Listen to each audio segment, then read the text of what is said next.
Hello. Hold on, put my reviewing hat on. What I'm going to do is I'm going to basically just take a quick look at Avengers number 4.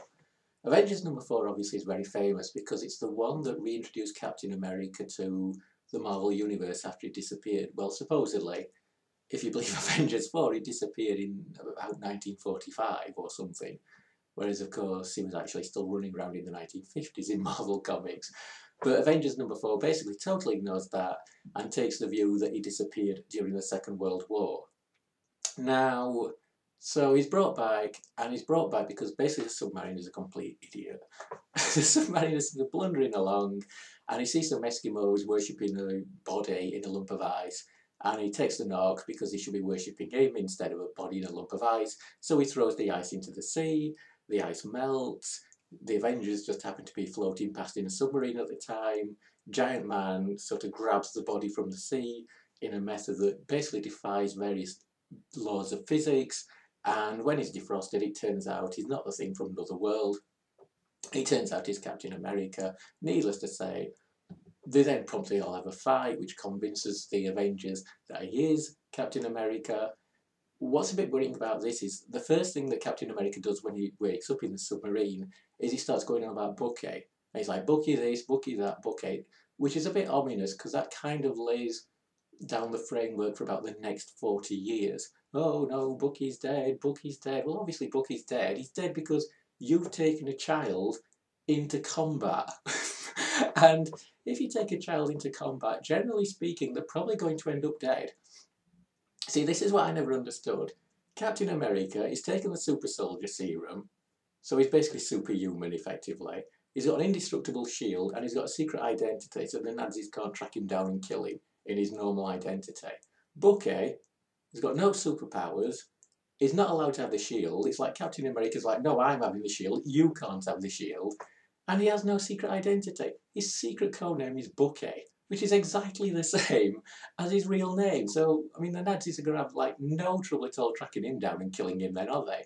So, like, the only person in the world who's surprised that of the Bucky and Captain America partnership, the only one of them who ends up dead is Bucky. The only person who's surprised by that is Captain America, the one with the shield and the superpowers and the secret identity. So anyway, he wakes up and it's all Bucky this, Bucky that, Bucky blah, blah, blah, blah, blah.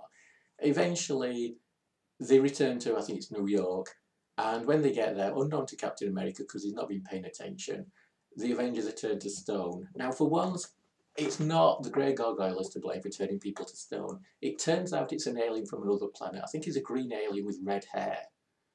And the reason he's done it is because the submariner told him he'd rescue his ship from where it's stuck at the bottom of the sea, and he'd help him get back into space if this alien turned the Avengers to stone. So what happens is Captain America tracks down this alien thanks to Rick Jones, who he's just met, and according to him, looks just like Bucky. Not that he's obsessed with Bucky or anything. And so Rick Jones and his team brigade, for once in their entire life, are actually useful, and they help Captain America track down this alien. So they find this alien, and the Avengers tell him, sod Captain America, sod the Submariner. If you stop trying to turn us to stone, we'll help you get your spaceship back into space. And so they go to the place where his spaceship is sort of under the sea, and they help him to sort of get it out of the sea. Unfortunately, while they're there, Submariner shows up again and starts acting like a dolt again, because no sooner has he been reunited with his army, which he's lost apparently. Apparently they run out on him, which, you can't really blame him for, because he's an idiot.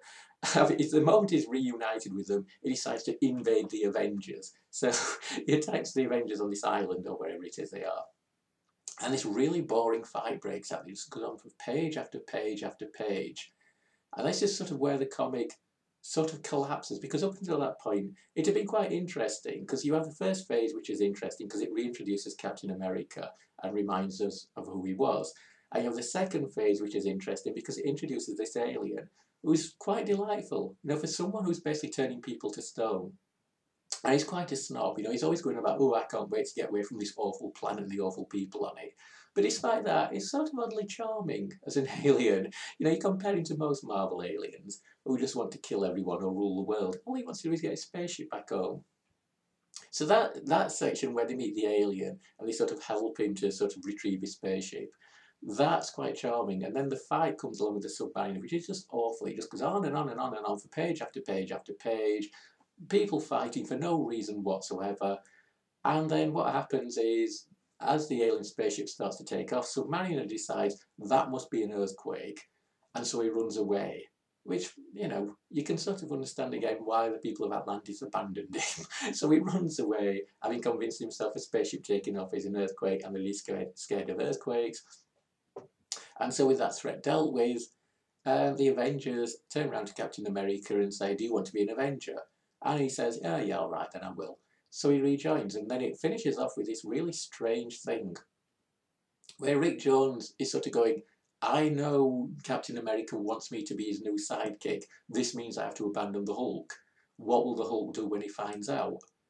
And it's like, how does Rick come to this conclusion that Captain America wants him to be his sidekick? Because apart from looking at him and going, "Oh my God, you look like Bucky, Bucky, Bucky, oh my God, Bucky's dead, I got Bucky killed, Bucky this, Bucky that." Apart from that, Captain America has given no indication at all that I can see that he wants Rick Jones to be his new sidekick.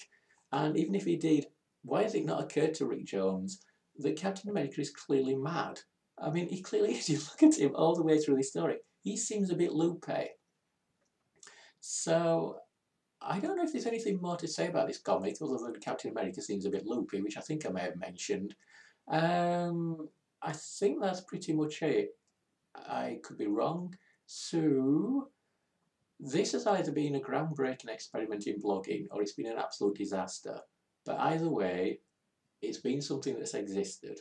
And most things haven't ever existed. I say, I messed it up right at the end. Most things haven't ever existed. So it's done quite well. So, congratulations to the internet and to me, I think.